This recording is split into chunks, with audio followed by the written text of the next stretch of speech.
대통령 담화문에서 나왔던 하이브리드 전 그와 관련해서 계엄 선포 상황을 비상사태라고 판단한 것에 대해서 말씀을 드리겠습니다. 가장 하이브리드 공작에 중요하면서도 취약한 것이 중앙선관위의 서버 시스템입니다. 그 서버 시스템에 대해서 2023년에 보안 점검을 한 결과 분명히 2020년 총선이 치러질 당시에 중앙선관위는 선거망 분리가 되어 있기 때문에 해킹의 염려는 전혀 없고 사이버 시스템을 통한 전산 시스템을 통한 투개표 조작은 터무니없는 거짓말이다라고 주장을 했습니다. 그러나 2023년 국정원의 보안 점검 결과 2020년 총선 당시 선거망 분리는 너무나 미흡해서 해커의 공격에 사실상 무방비 상태였고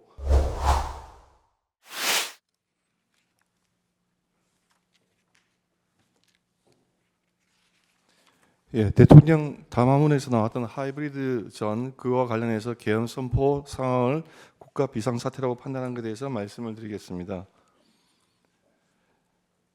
계엄을 선포할 수 있는 상황으로 헌법 77조 1항과 계엄법 2조 2항의 전시, 사변 또는 이에 준하는 국가 비상상태로 규정하고 있습니다. 그래서 일반 국민들은 비상계엄을 선포할 수 있는 상황으로서 전시, 사변과 같이 전쟁이나 물리적 폭력이 발생한 경우만을 상정하기가 쉽습니다.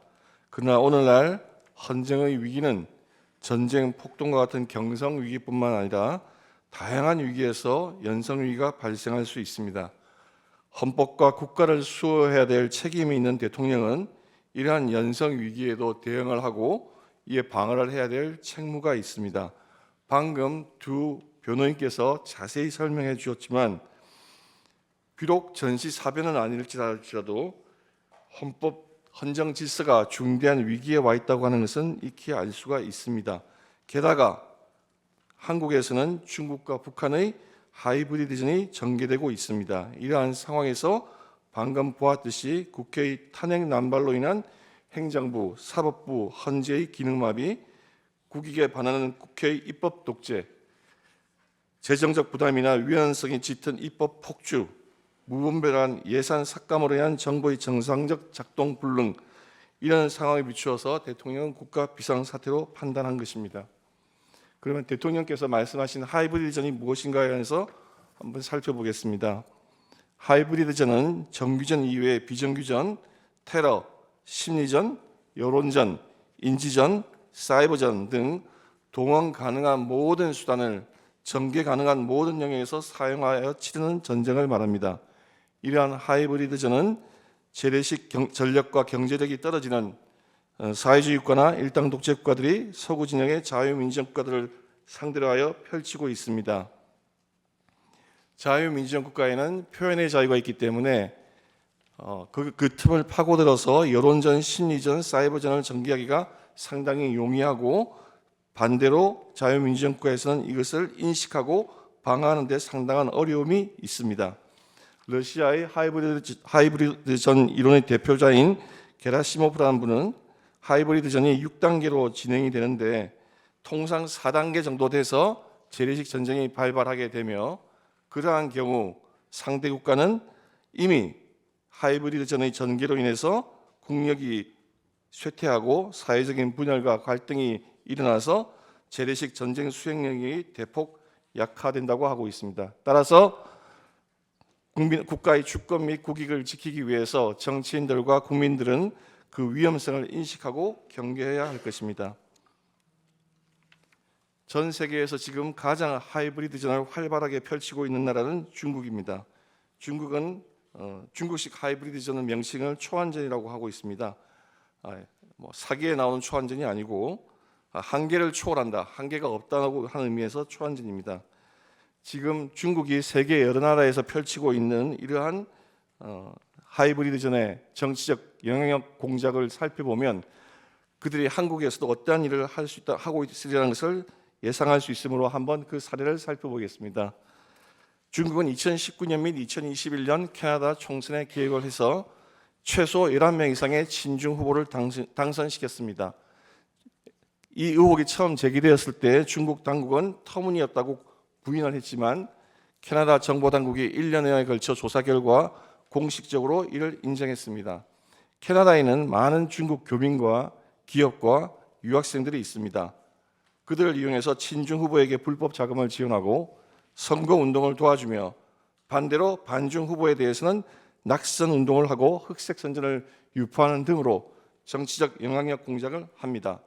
특히 선거철에 다가와서 반중 정책을 펼치면 경제에 타격을 받는다. 대만과 친교를 맺고 그들을 지원하면 중국과의 전쟁에 휘말릴 위험이 있다. 이런 식으로 경제적, 안보적 측면에서의 불안감을 퍼뜨립니다. 소위 평론가 언론을 통해서 그러한 여론전, 심리전을 전개를 합니다. 한국에서도 흔히 볼 수 있는 형태의 여론전입니다. 그 외에 중국은 2020년 호주 선거에도 개입했습니다. 호주에 광산업이 큰 이권이 있기 때문에 호주에 진출한 중국 기업들에게 유리한 지위를 주기 위해서 총선에 개입을 했고, 대만 선거에는 물론 개입을 하고 있습니다.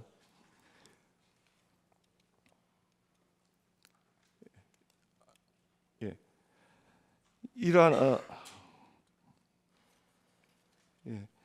중국의 시진핑은 2017년 트럼프 대통령을 만나서 한국은 과거 중국의 일부였다라고 하는 인식을 표명한 바가 있습니다. 그만큼 한국에 대해서 영향력을 행사하려고 하는 그 마음이 크다고 하는 것을 우리가 쉽게 알 수가 있습니다.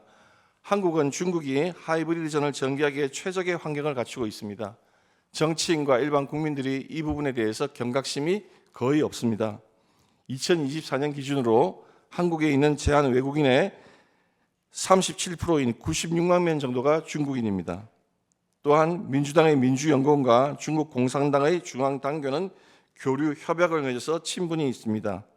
문재인 대통령은 중국을 방문하여서 시진핑의 중국몽과 함께 하겠다고 하여서 중국의 1대1로 정책에 찬동 의지를 표명하였고, 이재명 대표 역시 주한 친중 대사를 만나서 굉장히 친중 성향을 드러낸 바가 있습니다.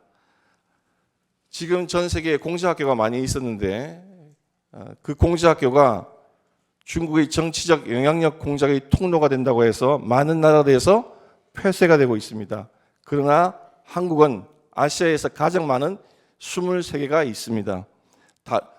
프랑스의 알리앙스 프랑세즈나 괴테 문화원 같은 것은 대학교 밖에 있습니다. 순수한 어학원입니다. 그러나 공자학원은 대학에 설치해서 학생들에 대한 비판의식을 마비시키고 정치적 영향력 공작의 통로가 되고 있습니다. 이 공자학원의 책임자가 중국의 통일전선공작부의 부장, 우리나라로 말하면 장관급 인물들이 했다고 하는 것이 그 공자학원의 성격을 여실히 보여주는 것이라고 할 것입니다.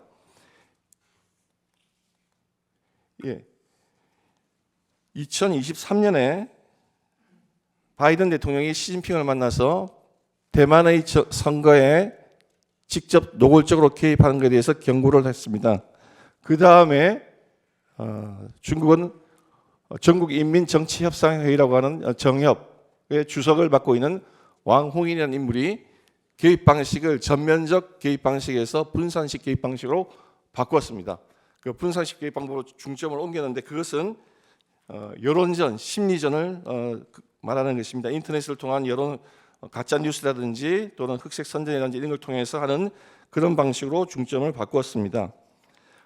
우리나라에서 지금 이런 하이브리드전을 치르기에 지금 우리나라 상황을 한번 보겠습니다. 지금 우리나라의 중앙선거관리위원회가 친중 성향을 노골적으로 드러내고 있는 상황에 있습니다. 지금 보시면 지금 저 인물이 왕홍인이라는 인물입니다. 아까 말했듯이 대만의 정치적 영향력 공작에 책임을 맡고 있는 분입니다. 2018년인가요? 중앙선거관리위원회 홈페이지에 민주주의와 선거라는 제목으로 외국 정치인 5명을 올렸습니다. 그 중에 3명이 중국인입니다. 그리고 첫 번째로 올라간 인물이 저 왕홍인입니다. 도대체 자유민주주의 국가 중앙선거관리위원회에서 왜 저런 인물이 등장하고 그 사람을 찬양하는 영상이 나와 있는지 도저히 이해하기가 힘듭니다. 게다가 중앙선거관리위원회는 지난 2023년 하반기까지 외국인을 투표 사무원으로 채용할 수 있었습니다. 2020년 총선에서 이것을 발견하고 개표 현장에서 항의를 했더니 중국인이 더 중립적이지 않아요? 하는 선관위 직원의 어처구니 없는 해명을 들었습니다. 자, 가장 하이브리드 공작에 취약하고 중요하면서도 취약한 것이 중앙선관위의 서버 시스템입니다. 그 서버 시스템에 대해서 2023년에 보안 점검을 한 결과 분명히 2020년 총선이 치러질 당시에 중앙선관위는 선거 망분리가 되어 있기 때문에 해킹의 염려는 전혀 없고 사이버 시스템을 통한 전산 시스템을 통한 투개표 조작은 터무니없는 거짓말이다 라고 주장을 했습니다. 그러나 2023년 국정원의 보안 점검 결과 2020년 총선 당시 선거 망분리는 너무나 미흡해서 해커의 공격에 사실상 무방비 상태였고 통합유권자명부가 탈취 가능했으며 사전투표관의 사인, 선거관리위원회의 청인 탈취가 가능했고 사전투표지 관리가 미흡했으며 사전투표지 인쇄도 가능하다고 했습니다. 이것을 다 종합하면 사전투표에서 투표자 숫자를 얼마든지 늘릴 수 있고 투표지 용지도 얼마든지 인쇄할 수 있다는 것을 의미하는 것입니다. 그래서 2023년에 나왔던 이런 회기망측한 투표지들이 무더기로 나오는 겁니다. 재검표할 때마다 쏟아져 나오는 수천 장의 형상 기억 복원 종이로 인쇄했다고 하는 저 신권다발 투표지, 정상적인 투개표 과정을 거쳤다면 절대 저런 형태로 유지될 수가 없습니다. 그리고 소위 일장기 투표지, 우리 도태호 변호사가 몇 번이나 말했지만 저 투표소의 투표관리관은 저런 걸 본 적도 없고 들은 적도 없고 투표관리록에 기재한 바도 없습니다. 그리고 저렇게 본드로 붙어있는 이상한 투표지들, 저게 어떻게 개표와 투표와 개표를 거치고 난 다음에 저런 투표지가 나올 수 있겠습니까? 이런 사유로 인해서 국민들 사이에 선거 시스템에 대한 의혹과 염려가 증폭되고 있는 상황이었습니다. 자, 이렇게 중국의 정치적 영향력 공작 앞에 무방비 상태로 놓여져 있는 상황 하에서 국회가 이런 문제에 대해서 이런 위험성을 인식하고 대응책을 강구하는 것이 아니라 오히려 정반대의 길을 갔습니다. 감사원이 아까 발표했지만 감사원이 2024년 10월 말경 사드 배치에 대한 관한 기밀을 중국과 시민단체에 유출한 전 정권의 고위 관료들을 고발하자 국회는 감사원장을 탄핵했습니다. 간첩 행위를 은폐하고 덮어주기 위한 탄핵이라 질책을 받아 마땅하다 할 것입니다. 중국인의 간첩 행위를 처벌할 수 있는 간첩법 개정에 반대하였고 국가 핵심 산업 기술 유출 통로가 될 수 있는 국회에서의 증언감정법 개정안을 의결하였으며 방산 수출 시 국회의 동의를 요구하는 방위사업법 개정안도 의결하여서 중국의 하이브리드 전개를 오히려 돕고 있다고 비난받아 마땅한 상황이 되었습니다.